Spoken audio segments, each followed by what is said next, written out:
देखो यहाँ पे अपने पास किस तरीके से बात होगी कि अपने को एक मिक्सर गिवन होगा, दो रिएक्टेंट्स का, उसको हीट किया जाएगा। मेनली यहाँ पे हीटिंग से रिलेटेड अपने को बात करनी है। तो पहले मैं कुछ रिएक्शंस बताने वाला हूँ जो हीटिंग से रिलेटेड है। तो मेनली अपन कार्बोनेट्स के बारे में बात करेंगे। तो हीटिंग ऑफ कार्बोनेट्स थोड़ा सा टॉपिक में हटके है, ये मतलब इससे रिलेटेड नहीं है, लेकिन अपने पास यूज होगा तो अपन देख लेते हैं। हीटिंग ऑफ कार्बोनेट्स तो अपने को क्या करना है। अच्छा, पीरियोडिक टेबल तो अभी तुमने पढ़ा नहीं है, ये भी थोड़ा बहुत आइडिया तो होगा ना कि पीरियोडिक टेबल में अलग अलग ग्रुप्स होते हैं। Yes sir. Yes sir. Yes sir. Periods. हाँ, तो जो पहला ग्रुप होता है, फर्स्ट ग्रुप की अगर अपन बात करें पीरियोडिक टेबल में, तो फर्स्ट ग्रुप में जो अपने पास एलिमेंट्स आते हैं जिनको अपन अल्कली मेटल्स बोलते हैं, वहाँ पे आता है हाँ lithium, sodium, potassium, rubidium and caesium. ये सब क्या है, ग्रुप 1 में प्रेजेंट है। ये नाम है इनके, lithium, sodium, potassium, rubidium and caesium. और जो अल्कली मेटल्स होती है ग्रुप 1 की जो मेटल्स होती है, अगर मैं इनको जनरल लिखूं एम से, मेटल को अपन जनरल किससे लिखते हैं, एम से लिखते हैं। तो जो ये अल्कली मेटल्स होती है ग्रुप 1 की मेटल्स, ये +1 वाले केटाइन बनाती है। तो जो इनका केटाइन बनेगा वो +1 ऑक्सीडेशन स्टेट के साथ बनेगा। केटाइन क्यों बनेगा, क्योंकि मेटल है, तो मेटल का प्रॉपर्टी क्या होता है, इलेक्ट्रॉन को लूज करना। तो इलेक्ट्रॉन अगर लूज करेगा तो अपने पास केटाइन बनेगा। हाँ सर, बोलो। सर ऑक्सीडेशन नंबर और ये चार्ज में फर्क क्या होता है? अपन डिस्कस कर चुके हैं शायद। 2+ और +2 आइडेंटिफाई कैसे करेंगे कि ये मतलब ऑक्सीडेशन नंबर लिखा है, चार्ज लिखा है, आइडेंटिफाई कैसे करेंगे हम? दोनों एक ही है, एक तरीके से डिफरेंस कोई ज्यादा नहीं है। देखो चार्ज अभी अपन अगर इसको देखोगे तुम CO3 को, CO3 2- इसके ऊपर ये चार्ज है, ये ऑक्सीडेशन स्टेट नहीं है। ऑक्सीडेशन नंबर एटम के लिए डिपेंड किया जाता है, चार्ज पूरी स्पीसीज पे भी आ सकता है। ये अपन ऑक्सीडेशन स्टेट अपने पास इसी चैप्टर में आएगा आगे, मोल कंसेप्ट में ही, वहाँ पे डिटेल में बात करेंगे पर। हाँ, तो ये अपने पास है कि अपने को कार्बोनेट के बारे में बात करनी है। देखो अपन लिखा था हेडिंग की हीटिंग ऑफ कार्बोनेट्स। तो कार्बोनेट आयन अपने पास क्या होता है, CO3 2-। तो मेटल कार्बोनेट्स की एक तरीके से अपने को बात करनी है। तो ग्रुप 1 की जो मेटल्स होती है जनरली +1 वाले आयन्स, जनरली क्या हमेशा +1 वाला ही आयन बनाती है। तो इसका जो मेटल कार्बोनेट बनेगा वो क्या बनेगा, देखो जब भी कोई एक आयोनिक कंपाउंड अपने को बनाना होता है तो उस आयोनिक कंपाउंड में टोटल चार्ज क्या होना चाहिए, बैलेंस होना चाहिए। सबसे प्रायोर कंडीशन यही होती है आयोनिक कंपाउंड के लिए। तो आयोनिक कंपाउंड है तो एक एटाइन रहेगा, एक एनाइन रहेगा। तो एनाइन तो अपन बोल रहे कि कार्बोनेट की बात करनी है, तो कार्बोनेट आयन अपने पास हो गया -2 ऑक्सीडेशन, सॉरी -2 चार्ज है इसके ऊपर। तो पॉजिटिव चार्ज कितना हो गया, -2 हो गया, सॉरी नेगेटिव चार्ज। तो पॉजिटिव चार्ज भी क्या होना चाहिए, +2 होना चाहिए। तो +2 करने के लिए अपन इसको क्या कर देंगे, 2 से मल्टीप्लाई कर देंगे। पॉजिटिव चार्ज कितना हो जाएगा, +2। तो जो अपने पास कंपाउंड बनेगा वो क्या बनेगा, M2CO3। तो जो ग्रुप 1 के मेटल्स हैं उनका जो कार्बोनेट होता है वो इस फॉर्मूले का बनेगा, M2CO3 टाइप का। मतलब जैसे लिथियम की बात करें तो लिथियम के लिए क्या बनेगा, Li2CO3, सोडियम के लिए Na2CO3, पोटेशियम के लिए K2CO3, रुबिडियम के लिए Rb2CO3, सीजियम के लिए Cesium2CO3। ये चीज समझ में आई क्या? Yes sir. चलो, तो जो अल्कली मेटल्स के अपने पास कार्बोनेट है तो उसमें M अपने पास यहाँ क्या हो सकता है, lithium, sodium, potassium, rubidium and caesium.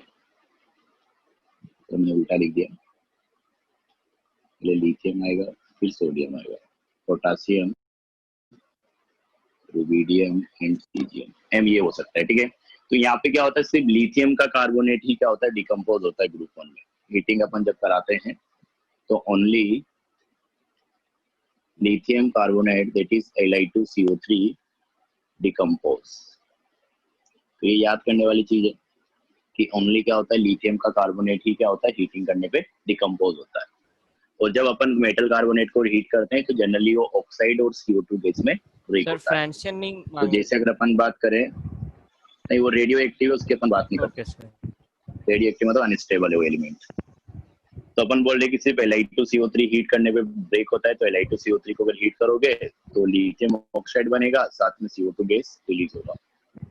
तो लिथियम ऑक्साइड भी सॉलिड है तो CO2 गैस यहाँ पे रिलीज हो जाएगा। जहाँ पे ये एरो मिलेगा इस तरीके से तो ये वही बताता है कि गैस बन रही जो कि यहाँ से रिलीज हो जा रहा है। ये ऊपर की तरफ एरो बना है। और बाकी जो कार्बोनेट है इसके अलावा ग्रुप 1 में जो बाकी अपने पास कार्बोनेट बच गए M2CO3, उनको अगर अपन हीट करेंगे तो वहां पे वो ब्रेक नहीं होते, नो रिएक्शन टाइप से मैं लिख देता हूँ। तो ब्रेक नहीं हो रहा उसका मतलब ये है कि वो ऑक्साइड और CO2 में नहीं टूटेगा, लेकिन तुम टेम्परेचर बढ़ाते जाओगे तो हो सकता है कि मेल्ट कर जाएगा। वो सॉलिड है तो टेम्परेचर बढ़ाते जाओगे तो लिक्विड में कन्वर्ट हो जाएगा, फिर टेम्परेचर बढ़ाते रहोगे तो वेपर में कन्वर्ट कर जाएगा, लेकिन वो कभी भी ऑक्साइड और CO2 में नहीं टूटेगा। ठीक है, तो म्यूट कर लो यार जिसको आवाज आ रही है। तो ये M क्या क्या हो सकता है, सोडियम हो सकता है, पोटेशियम हो सकता है, रुबिडियम हो सकता है और सीजियम हो सकता है। तो लिथियम कार्बोनेट के अलावा कोई दूसरा कार्बोनेट यहाँ पे डिकम्पोज नहीं होने वाला है जब अपन ग्रुप 1 के कार्बोनेट्स की बात करते हैं, तो इतना ध्यान रखना है तुमको। लेकिन अगर अपन बाई कार्बोनेट्स की बात करें तो बाई कार्बोनेट अपने पास क्या होता है, पहले तो HCO3-, इसको अपन बोलते हैं by carbonate ion, by carbonate ion. तो पहले तो अपन देखें कि बाई कार्बोनेट के साथ किस टाइप का कंपाउंड बनेगा, आयनिक कंपाउंड। तो यहाँ पे अगर देखें तो अल्कली मेटल्स की अपन बात करें ग्रुप 1, तो metal ion that is cation, cation के ऊपर क्या रहेगा, +1 चार्ज रहेगा, और कार्बोनेट आयन HCO3-, इसके ऊपर क्या है, -1 चार्ज है, तो इसके ऊपर प्लस है, इसके ऊपर माइनस है, तो चार्ज तो बैलेंस है। तो मैं डायरेक्ट लिख सकता हूँ कि किस टाइप के बाई कार्बोनेट बनेंगे यहाँ पे, MHCO3 टाइप के। तो लिथियम की बात करोगे तो LiHCO3, सोडियम की बात करोगे तो NaHCO3, पोटेशियम की बात करोगे तो KHCO3, रुबिडियम के लिए RbHCO3, सीजियम के लिए CsHCO3, इस टाइप के कार्बोनेट्स आ जाएंगे। तो अगर मैं मेटल बाई कार्बोनेट को हीट करता हूँ MHCO3 को, तो मेटल बाई कार्बोनेट को हीट करने पे ये क्या होते हैं, मेटल कार्बोनेट बनाते हैं, इट इज M2CO3 बनेगा, प्लस CO2 गैस रिलीज होगा और साथ में H2O वेपर रिलीज होगा। हीट कर रहे हैं तो टेम्परेचर ऑब्वियस सी बात है कि 100 से ज्यादा रहेगा, अगर 100 से ज्यादा रहेगा तो H2O जो है वो भी वेपर की फॉर्म में रिलीज हो जाएगा और ये सॉलिड बन जाएगा। ठीक है, अब देखो एक चीज अगर मैं तुमको समझाऊं, इतना तुमको समझ में आएगा कि बाई कार्बोनेट को हीट करेंगे तो कार्बोनेट बन रहा है अपने पास, CO2 बन रहा है और H2O बन रहा है। ये कार्बोनेट भी क्या हो सकता है, डिकम्पोज हो सकता है। अगर मान लो कि ये लिथियम बाई कार्बोनेट होता तो लिथियम बाई कार्बोनेट से अपने पास क्या बनता, लिथियम कार्बोनेट बनता, तो लिथियम कार्बोनेट तो हीट वापस डिकम्पोज हो सकता है। तो ये जो यहाँ पे कार्बोनेट बनेगा वो डिपेंड करेगा कि किस मेटल का वो कार्बोनेट है, किस मेटल के लिए बात हो रही है। लेकिन इतनी डिटेल में अपने पास क्वेश्चन नहीं आएंगे, तो तुमको सिर्फ ये ध्यान रखना है कि बाई कार्बोनेट है तो कार्बोनेट बन गया, CO2 बन गया और साथ में H2O बन गया, याद करना ये है। सब। हाँ, ये भी तो याद ही करना है फिलहाल, क्योंकि ये सब 2mH होगा ना,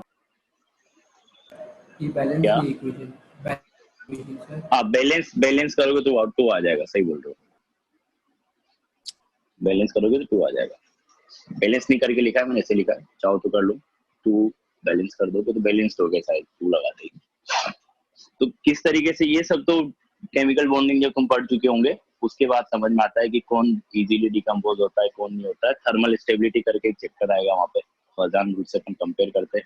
अभी अपने पास जितना यूज आ रहा है उतना अपने को देखना है। ये जो मैं फॉर्मूले बना के दिखा रहा हूँ इसके लिए भी अपने पास एक चैप्टर है, बेसिक इनऑर्गेनिक नोमेनक्लेचर। जैसे तुमने IUPAC नोमेनक्लेचर पढ़ा है वैसे इनऑर्गेनिक में भी अपन एक नोमेनक्लेचर पढ़ते हैं। वहां पे इस तरीके से अपन आयनिक कंपाउंड्स का, कोवैलेंट कंपाउंड्स का, आयंस, केटाइंस, फिनाइन, एसिड्स, इन सब का नाम लिखना सीखते हैं। तो ये सब आएगा आगे, अभी अपने को जितना यूज आ रहा है उतना मैं बता दे रहा हूँ उस हिसाब से, तो याद करना है तुमको। तो ये हो गया अपने पास ग्रुप 1 के लिए, तो ये हो गया कि कार्बोनेट की अपन बात करें तो लिथियम कार्बोनेट के अलावा कोई भी डिकम्पोज नहीं होता है हीट करने पे। बाकी कार्बोनेट को हीट करोगे तो डिकम्पोज नहीं होगा, सिर्फ लिथियम कार्बोनेट डिकम्पोज होगा ऑक्साइड और CO2 में। लेकिन बाई कार्बोनेट की बात करें तो हर बाई कार्बोनेट क्या हो सकता है, कार्बोनेट CO2 और H2O में डिकम्पोज हो सकता है।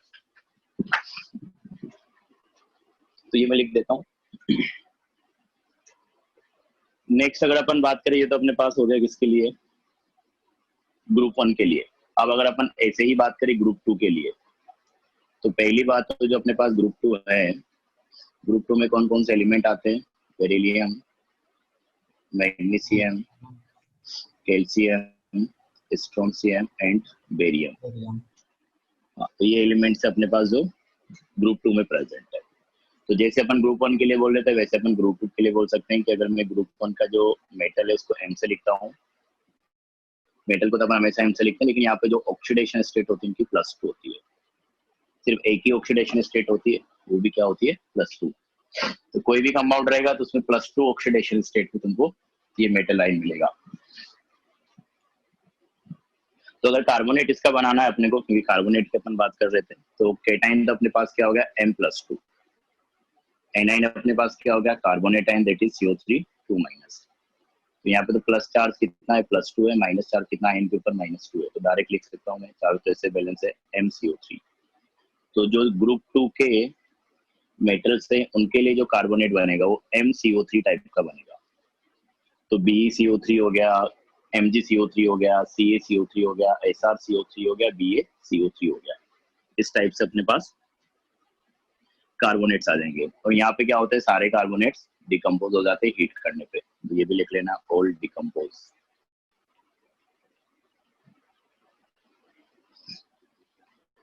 तो जैसे अपन एग्जांपल बात करें किसी की भी ले लो, जैसे कैल्शियम कार्बोनेट की बात कर लो, तो कैल्शियम कार्बोनेट की अगर अपन बात करोगे तो हीट तो वही ब्रेक तो उसी में होगा, कैल्शियम ऑक्साइड में ब्रेक होगा, साथ में CO2 गैस क्या हो जाएगी रिलीज हो जाएगी।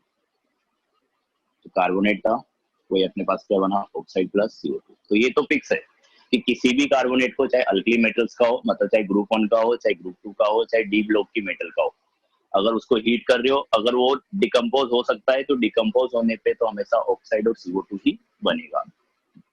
तो मैं ये चाहूँ तो जनरल करके अपन ऐसा लिख सकते हैं कि जब मेटल कार्बोनेट को अपन हीट करते हैं तो मेटल कार्बोनेट को हीट करने पे वो तो डिपेंड करेगा कार्बोनेट के ऊपर कि ब्रेक हो रहा है कि नहीं हो रहा है। अगर ब्रेक हो रहा है तो ये तो फिक्स है कि प्रोडक्ट तो क्या बनेगा मेटल ऑक्साइड बनेगा, अगर ब्रेक हो रहा है तो साथ में CO2 गैस रिलीज हो जाएगी। ये भी सॉलिड रहेगा, ये भी सॉलिड रहेगा, जनरली ऐसा होगा। वो तुमको ध्यान रखना पड़ेगा कौन सा डिकम्पोज होता है कौन सा नहीं होता है। सर तो ये था अपने पास, इसको अपन यूज करेंगे आगे। हाँ वैसे प्रोडक्ट जो बनते हैं उनके स्टेट जो होते हैं सॉलिड गैस लिक्विड जो भी, सर इनको मतलब याद करना पड़ेगा कि मतलब सर 1 मिनट बैक कर दीजिए, नोट करना है। Yes sir. सर पता कर सकते हैं वैसे ही। याद ही करना पड़ेगा तुमको, जैसे तुमने कैसे याद किया भी तो याद ही क्या है ना कि पानी लिक्विड है रूम टेम्परेचर पे, ऑक्सीजन गैस है, CO2 गैस है। सर ऐसे बहुत सारे प्रोडक्ट बनते हैं सर, तो सब याद करेंगे। हाँ बिल्कुल ठीक याद है करने पड़ेंगे, ठीक है। केमिस्ट्री है यहाँ पे, बहुत सारी चीजें जो याद करनी पड़ती है। अगर इतने से में घबरा जाओगे तब तो बहुत मुश्किल दौर चलेगा। नहीं सर पूछ रहे थे बस। हाँ हाँ तो याद करने काफी सारी चीजें जो याद करनी पड़ेगी आगे, ये भी करने पड़ेंगे। हाँ लिख लिया गया। यस सर हो गया। हाँ तो एक क्वेश्चन करते हैं अपन कि किस तरीके से मिक्सचर के क्वेश्चन को अपने को अप्रोच करना है। तो मैं वही लिख रहा था कि 100 gram of MgCO3 magnesium carbonate and Na2CO3 mixture on heating produce 22.4 liter CO2 gas at STP। इन दोनों का मिक्सचर था, उसको अपन ने हीट किया तो अपने पास 22.4 लीटर CO2 मिल गया STP पे। देन कैलकुलेट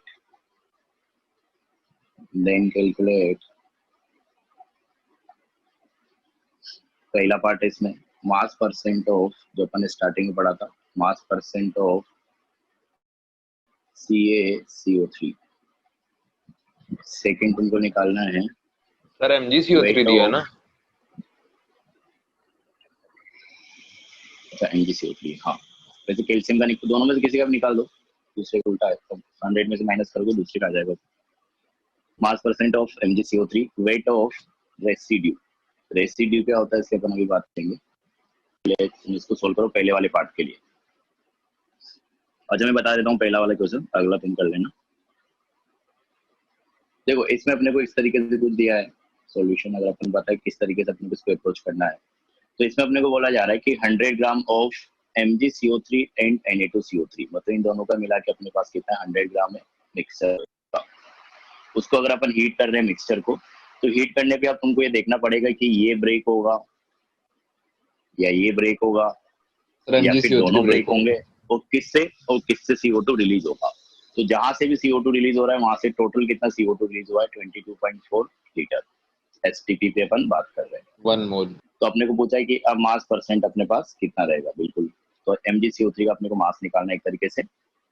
तो सबसे पहले तो अपन वही मिक्सर है तो उसी तरीके से एज्यूम करेंगे कि अपने पास मान लो कि एक कंटेनर है, ठीक है। इस कंटेनर में अपने पास दो कंपोनेंट थे, एक तो क्या था MgCO3 है, एक अपने पास Na2CO3 है। टोटल वेट अपने को गिवन है मिक्सर का कितना 100 ग्राम। तो अगर मैं एक का मान लूं x, तो दूसरे का वेट अपने पास कितना हो जाएगा 100 माइनस x। मिक्सर को अपन हमेशा ऐसे सोल्व करेंगे।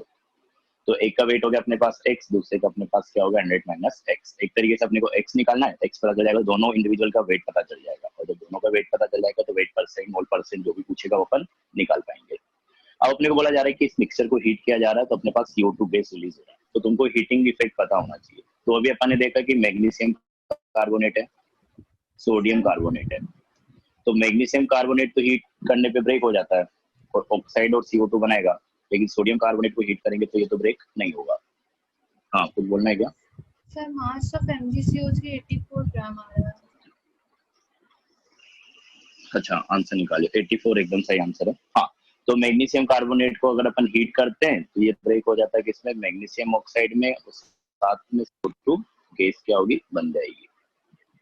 ये सॉलिड है, ये सॉलिड है, साथ में CO2 गैस। और जो Na2CO3 है वो अपने को पता है कि वो तो ब्रेक नहीं होने वाला है, क्योंकि अल्कली मेटल्स के जो कार्बोनेट होते हैं लिथियम के अलावा वो ब्रेक नहीं होते हैं, तो यहाँ से तो CO2 नहीं मिलेगा। तो अपने को जितना भी CO2 मिल रहा है वो कहाँ से मिल रहा है, MgCO3 से ही मिल रहा है। और CO2 के लिए अगर अपन बात करें तो CO2 का अगर अपन मोल निकालने जाएंगे तो मोल एट STP इक्वल टू क्या आ जाएगा, volume in litre, that is 22.4 divided by 22.4। 1 मोल। तो CO2 का अपने पास कितना मोल बन रहा है, 1 मोल बन रहा है। तो CO2 का 1 मोल बन रहा है, इसका मतलब क्या है कि जो CO2 बन रहा है 1 मोल वो कहाँ से बना है, MgCO3 से ही बना है। तो CO2 का 1 मोल बनाने के लिए मिक्सर में MgCO3 के कितने मोल होने चाहिए, 1 ही मोल होना चाहिए, 1 क्योंकि मोल। दोनों का स्टोइकियोमेट्रिक कोएफिशिएंट तो 1 है। मतलब मिक्सर में जो मास रहा होगा उसके करस्पॉन्डिंग MgCO3 का भी कितना आ रहा है, 1 मोल आ रहा है। तो अपन ने इस तरीके से MgCO3 के मोल्स निकाल लिए कि मोल्स ऑफ MgCO3, एन से लिख देता हूँ, ये कितना आ जा रहा है, 1 मोल आ जा रहा है। तो मास अगर निकालना है तुमको तो मास ऑफ MgCO3 कितना आ जाएगा, मोल इंटू मोलर मास। मोलर मास का कितना होता है 84, तो इसका अपने पास मास आ गया कितना 84 ग्राम। समझ में आया क्या? तो MgCO3 का मास दैट इज अपन क्या लिख रहे थे x, तो x अपने पास कितना आ गया 84 आ गया, इसका मास अपन कितना मान रहे थे x, ठीक है। और ये अपने पास आ गया x, तो 100 माइनस x अपने पास किसका हो जाएगा, Na2CO3 का हो जाएगा। तो 100 माइनस x करो कितना आ रहा है 16, तो Na2CO3 का कितना होगा 16 ग्राम। आपने तो क्या पूछा था MgCO3 का मास परसेंट, तो मास परसेंट कितना हो जाएगा 84 ही हो जाएगा, क्योंकि टोटल वेट अपने पास कितना था 100 था। ये समझ में आएगा अगर मैं डायरेक्ट लिख रहा हूँ तो, ये अगर अपन बोले कि टोटल वेट अपने पास 100 है और 100 में 84 इसका है, तो एक तरीके से परसेंट ही तो हो गया, या उल्टा जाओ तो उल्टा कर दो कि मास परसेंट ऑफ MgCO3, तो क्या लिखेंगे, weight of MgCO3 that is 84 divided by total weight that is 100 multiply by 100, तो वापस क्या आ जाएगा 84%। समझ में आ गए? रेसिड्यू सब 56 ग्राम होगा क्या? अरे खाना बोला, हाँ रेसिड्यू 56 होगा। ये समझ में आएगा बाकी लोगों को? Yes sir. Yes sir. चलो, हाँ, तो इस तरीके से सोल्व करना था। अब रेसिड्यू पे अपन आते हैं कि रेसिड्यू का क्या मतलब था, पहले तो इसका मतलब समझिए अपन। तो मैं यहाँ पे डेफिनेशन लिख देता हूँ उसका। रेसिड्यू मतलब क्या है, तुम क्वेश्चन में 4-5 लाइन छोड़ के अगले पेज में लिख लो, क्योंकि अभी अपने को सेकंड पार्ट का भी सॉल्यूशन लिखना है कि रेसिड्यू अपन किसको बोल रहे हैं, या बीच में लिख लो, वैसा कोई फर्क नहीं पड़ेगा, लेकिन साइड में लिखोगे ज्यादा सही रहेगा। हाँ, तो रेसिड्यू अपन बोल रहे हैं कि देखो जो अपने पास मास बच जाएगा ना रिएक्शन कंप्लीट होने के बाद, उसको अपन क्या बोल रहे हैं, रेसिड्यू बोल रहे हैं। तो देखो जो गैस रहेगा वो तो क्या हो जाएगा, रिमूव हो जाएगा। अगर मैं ओपन कंटेनर में हीट कर रहा हूँ तो गैस से तो जो बनती जाएगी क्या होती जाएगी, रिमूव होती जाएगी। तो रिएक्शन के बाद जो मास बचेगा उसको ही अपन क्या बोलते हैं, रेसिड्यू बोलते हैं। बचा कुचा जो पार्ट रहेगा एक तरीके से बोल सकते हो। तो substance left after completion of reaction, चाहो तो ऐसा लिख लो, at the bottom of reaction container, at the bottom of container after reaction।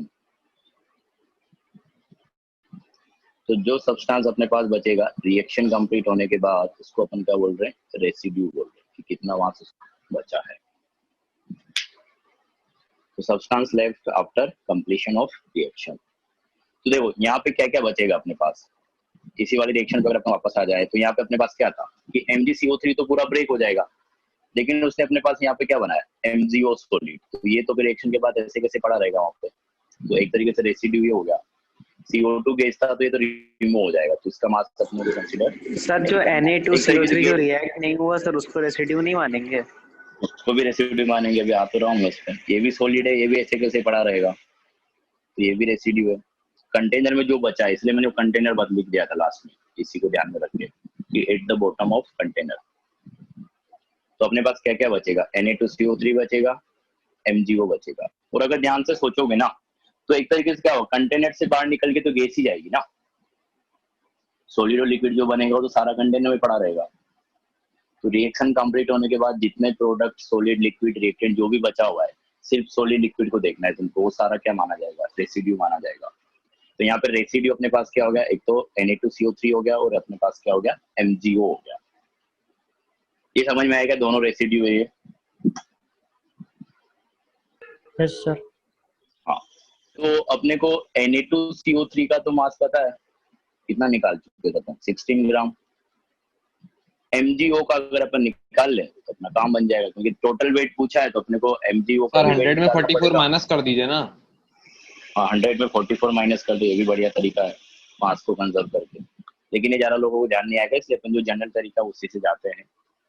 तो अपने पास देखो ये जो है Na2CO3 का तो अपने पास कितना है, 16 ग्राम है।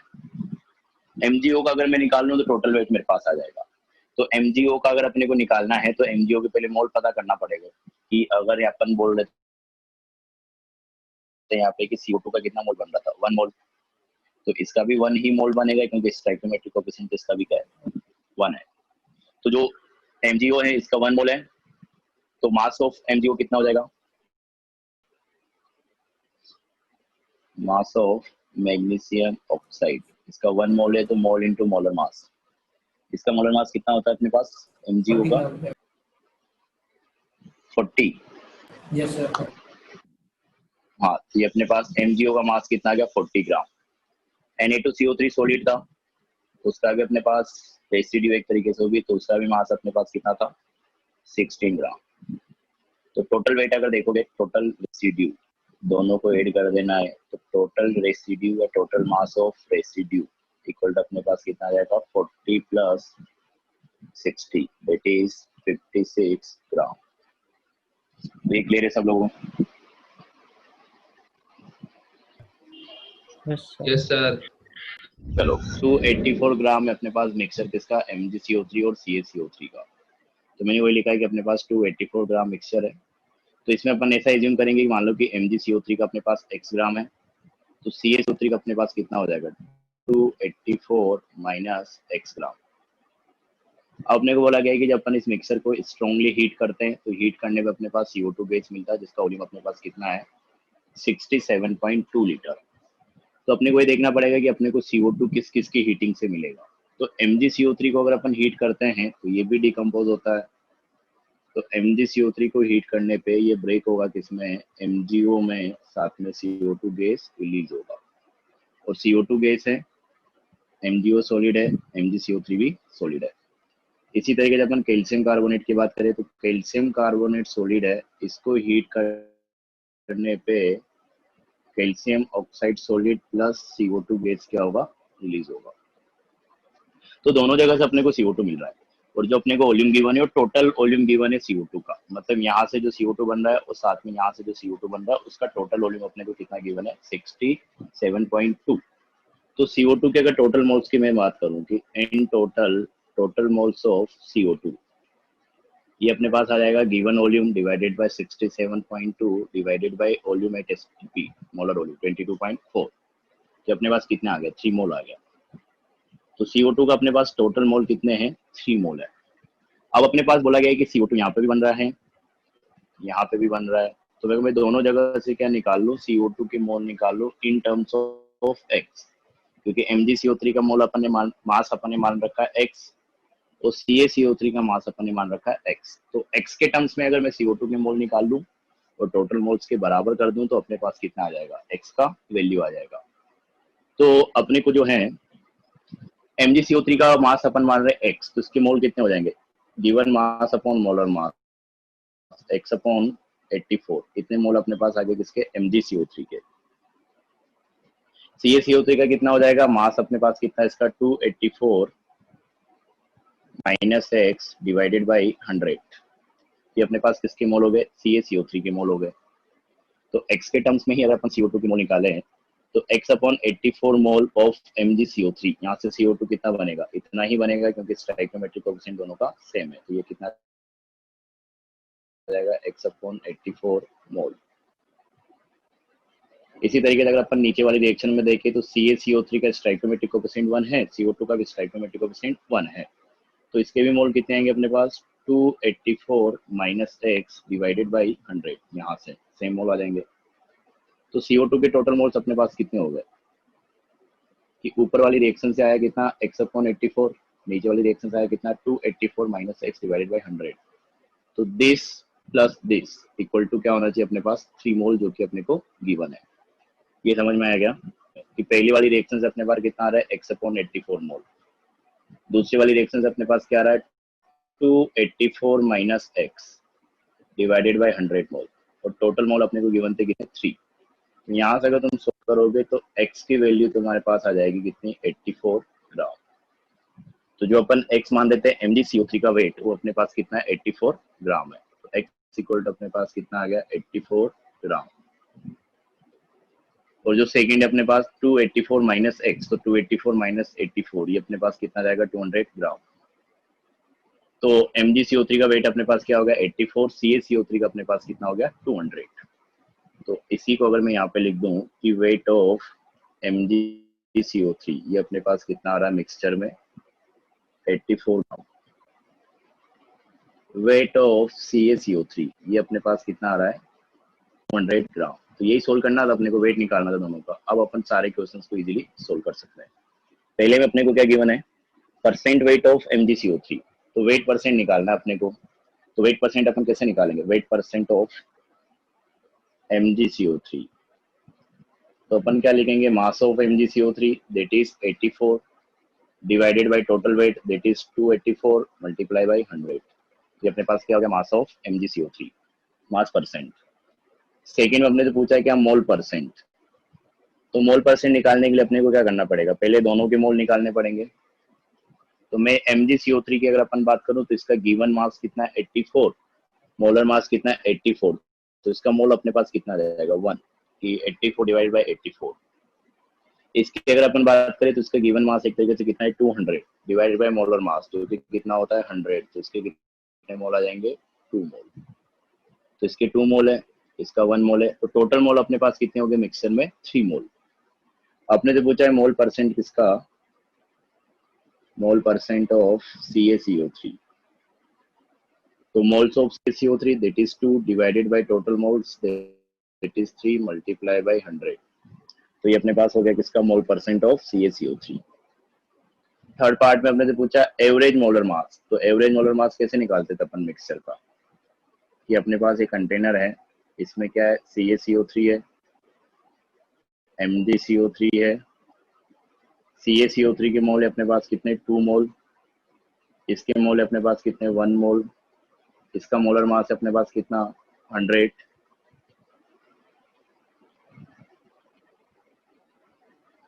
ग्राम पर मोल।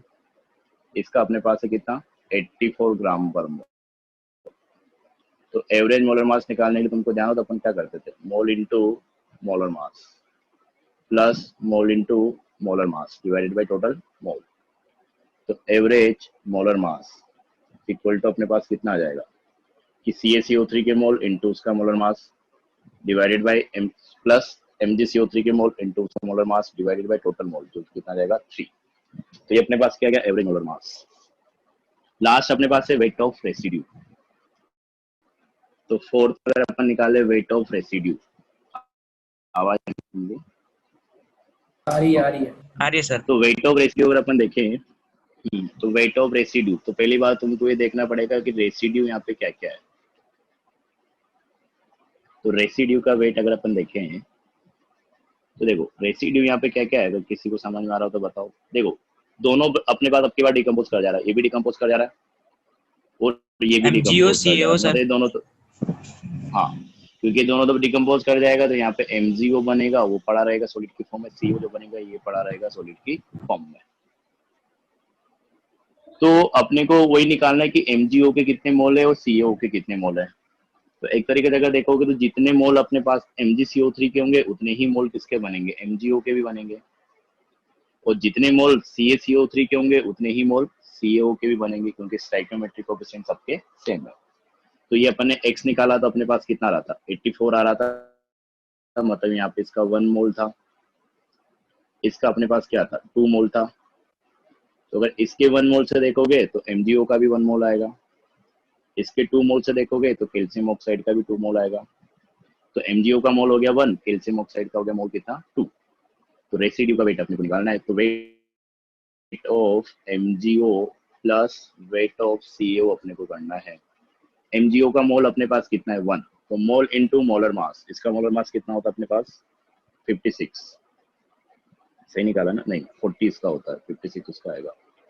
तो 1 इंटू इसका molar mass that is 40 plus इसके मोल कितने थे CO के, 2 मोल, तो 2 इंटू इसका मोलर मास दैट इज 56। ये मोल इंटू मोलर मास किया अपन यहाँ पे, तो ये अपने पास क्या आ जाएगा, 152 ग्राम।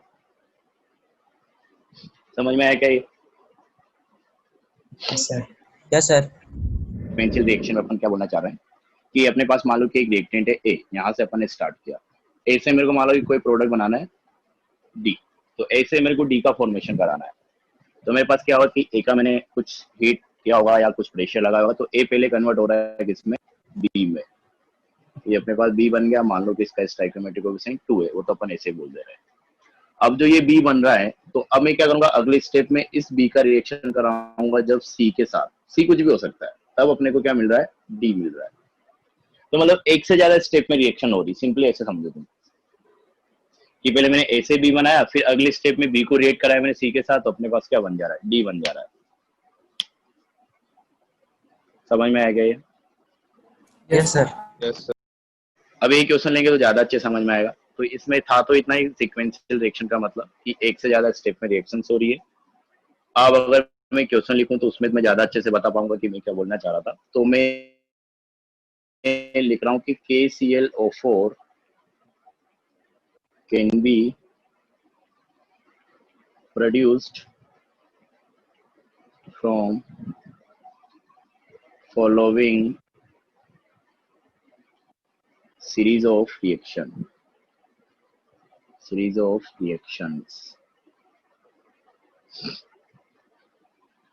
तो रिएक्शंस अपने पास क्या है कि Cl2 है, इसका रिएक्शन अपन ने करा है KOH के साथ, तो अपने पास क्या बना, KCl plus KClO plus H2O। अगला अपने पास क्या है, 3KClO, यहाँ से अपने पास बन रहा है क्या, 2KCl प्लस KClO3। अगली स्टेप में अपने पास क्या हुआ कि जो अपने पास KClO3 बन रहा था 4 KClO3, उसको हीट किया होगा, जो भी किया होगा, और डिकम्पोज हो गया किस में 3 KClO4 प्लस KCl में। तो देखो सीक्वेंशियल रिएक्शन का सही तरीके से मतलब क्या हुआ कि अपने को एक तरीके से करना क्या था कि Cl2 से KClO4 बनवाना था। तो पहले स्टेप में क्या हुआ कि अपने Cl2 का रिएक्शन कराया किसके साथ, KOH के साथ। तो अपने पास क्या बना, KCl बना, KClO बना और H2O बना। अब अपने यहाँ से क्या किया होगा कि KClO से कराया पहली स्टेप से, और सेकेंड स्टेप में अगर उसको जो भी किया होगा हीट प्रेशर, तो वहां से अपने को क्या बन गया, KCl बन गया और KClO3 बन गया। फिर यहाँ से अपन ने KClO3 को सेपरेट किया होगा, इस KClO3 को वापस हो या तो हीट किया होगा, प्रेशर लगाया होगा, या दोनों किया होगा, वो अपने पास बात की बात है, उसको डिटेल अपने को नहीं जाना है। फिर अपने पास क्या बन गया, अपने को KClO4 मिल गया और साथ में KCl रिलीज हो गया। तो इस तरीके से एक से ज्यादा स्टेप में क्या होगी, रिएक्शन होगी। अब तुमको देखो इन रिएक्शंस में करना क्या होता है कि तुमको डेटा गिवन होगा कि Cl2 से अपने को क्या बनाना था, KClO4 बनाना था। तो तुमको इसी तरीके से क्वेश्चन अप्रोच करना पड़ेगा कि केस, पहले तुमको ये देखना पड़ेगा, उल्टी डायरेक्शन से देखा करो, ज्यादा अच्छे से समझ में आता है। कि जैसे अपन ने KClO4 बनाना था, तो KClO4 अपने पास बना किससे, KClO3। ये KClO3 कहाँ से आया, ऊपर वाली रिएक्शन से। इस ऊपर वाली रिएक्शन में KClO3 बनाने के लिए अपन ने क्या यूज किया, KClO। KClO कहाँ से आया, फर्स्ट स्टेप में यहाँ से, और ये KClO कहाँ से बना है, Cl2 से बना है। तो एक तरीके से अपन देखो किस तरीके से लिंक करेंगे कि Cl2 से अपन इसका वेट मोल निकालेंगे KClO के, और KClO के जो मोल बनेंगे वो यहाँ पे यूज हुआ है। फिर KClO के मोल से KClO3 के मोल निकालेंगे, फिर ये KClO3 के मोल यहाँ पे यूज हुए, और KClO3 से KCl के मोल निकाल देंगे अपन, सॉरी KClO4 के। समझ में आ गए? Yes sir. हाँ, क्वेश्चन पूरा लिखते हैं, फिर सोल्व करेंगे तो अच्छे से क्लियर होगी चीजें। तो आगे अपने को लिखा है कि if 568 gram of Cl2 is used, आज मैं एक ही पार्ट करा रहा हूँ, इसमें 3-4 पार्ट अपन करेंगे। देन कैलकुलेट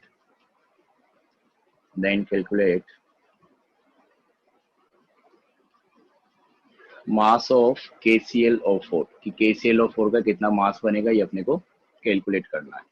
तो ये क्वेश्चन है, देखो अपने पास, मैं बता देता हूँ इसको कि अपने पास क्या है, KClO4 can be produced from the following series of reactions। तो Cl2 का अपने रिएक्शन करा है KOH के साथ, तो वहां से KCl बना, KClO बना। इस KClO को अपने यूज किया अगले स्टेप में, सर 2 मोल तो आएगा। वहां से अपने पास KCl और KClO3 बना, हाँ 2 मोल आएगा। फिर इस KClO3 को अपने यूज किया अगले स्टेप में, तो यहाँ से अपने पास क्या बन गया, KClO4 बन गया। तो अपन सबसे पहले तो जो Cl2 का अपने को मास की बने, वहां से अपन क्या करेंगे, उसके मोल निकाल लेंगे कि moles of Cl2 equal to अपने पास क्या आ जाएगा, given mass that is 568 gram divided by molar mass 35.5 into 2, अपने पास क्या हो जाएगा 71। तो अपने पास कितने आ जा रहा है, 8 मोल। तो अपने पास एक तरीके से जो Cl2 है, इसके कितने मोल है, 8 मोल है। तो अब अपने को पता है कि Cl2 से अपने को ये देखना है, फिर इसको अपने आगे यूज किया KClO3 को यूज किया KClO4 में। तो पहले तो तुमको ये पता कर लेना है किस स्टेप से क्या क्या यूज हो रहा है। तो इसके लिए मैंने जैसे बोला था कि उल्टा सोचोगे तो ज्यादा इजीली चीजें समझ में आ जाएगी। कि इसके लिए अपने को पूछा जा रहा है, तो ये अपने पास यहाँ से बना है, फिर ये कहाँ से बना है, KClO से बना है, KClO कहाँ से बना है, Cl2 से बना है। तो तुम क्या करोगे, Cl2 से पहले KClO के मोल निकालोगे। तो अगर ध्यान से देखोगे तो Cl2 और KClO का स्टोइकियोमेट्रिक कोएफिशिएंट क्या है, सेम है। तो इसके भी कितने मोल आएंगे, 8 ही मोल आएंगे। यही 8 मोल अपने अगले स्टेप में यूज किया है। अच्छा, तुम कुछ लोग ऐसे कंफ्यूज हो जाते हैं कि यहाँ पे स्टोइकियोमेट्रिक कोएफिशिएंट 1 है, यहाँ पे स्टोइकियोमेट्रिक कोएफिशिएंट 3 है, तो 3 से मल्टीप्लाई करना है। नहीं, जो ये KClO है, ये पूरा जितना अमाउंट बना है ना, पूरा अमाउंट यहाँ पे यूज किया गया है। स्टोइकियोमेट्रिक कोएफिशिएंट तो रिएक्शन को बैलेंस करने से आ रहा है, उसको जो मास है उससे कोई लेना देना नहीं है। कि प्रैक्टिकली अपन ने ये रिएक्शन कराई होगी, यहाँ से जो KClO बन रहा है उसका 8 मोल बन रहा है, तो पूरा का पूरा 8 मोल अपन ने यहाँ पे ऐसे कैसे ही यूज किया है। तो ये मिस्टेक नहीं करनी तुमको, मोल तो वही रहेंगे, स्टोइकियोमेट्रिक कोएफिशिएंट भले ही अगली स्टेप में चेंज हो जा रहा है उसका। तो वही 8 मोल यहाँ पे यूज हुआ। इस 8 मोल से KClO3 के कितने मोल बनेंगे, तो इसके स्टोइकियोमेट्रिक कोएफिशिएंट अगर देखोगे तो इसका 3 है, सर 8/3 इसका 1 है, हाँ, तो सिंपल सा पता चल रहा है कि इसके 3 मोल से कितना बनता है, 1 बनता है, तो 1 से कितना बनेगा 1/3, तो 8 से कितना बन जाएगा 1/3 इंटू 8, तो KClO3 के कितने आ गए 8/3 मोल आ गए।